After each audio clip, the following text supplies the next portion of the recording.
Eh bien bonjour, nous allons voir dans cet exercice comment recoller une nouvelle pièce à une pièce existante. Donc pour ça j'ai déjà dessiné une première pièce que j'ai appelée bureau, j'ai inséré donc une porte ici en haut à droite et je vais donc dessiner une nouvelle pièce que je vais appeler salle de réunion sur la droite de mon bureau. Donc pour ceci je crée ma nouvelle pièce, voilà, salle de réunion, ok.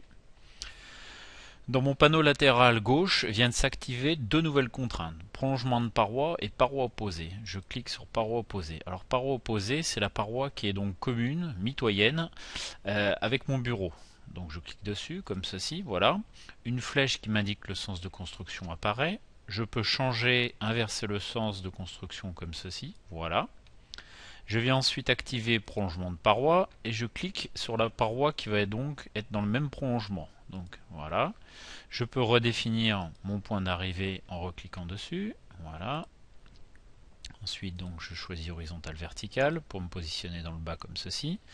Et je choisis à nouveau prolongement de paroi pour m'aligner sur cette liaison-ci cette fois-ci. Voilà, je reclique, je redéfinis le dernier point et je fais fermer le contour par intersection. Puis je valide. Donc voilà, une fois que c'est fait, une fois que j'ai défini donc ma pièce, je vais rentrer donc en saisie de distance. Là, j'ai deux onglets, intérieur et liaison. Donc là, dans l'onglet liaison, je vais pouvoir donc définir donc l'épaisseur de ma paroi opposée. Par défaut, il m'a pris 0,10 parce que c'est une valeur qui se trouve dans ma bibliothèque.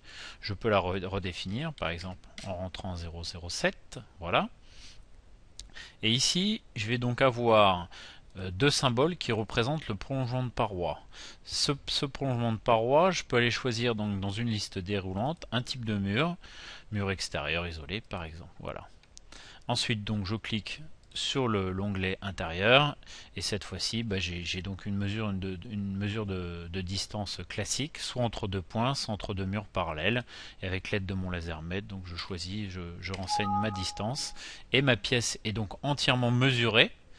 Donc on voit là tout l'intérêt de ces deux contraintes de paroi opposée ou prolongement de paroi, puisque ça réduit fortement de ce fait le nombre de mesures à relever. Voilà. Merci.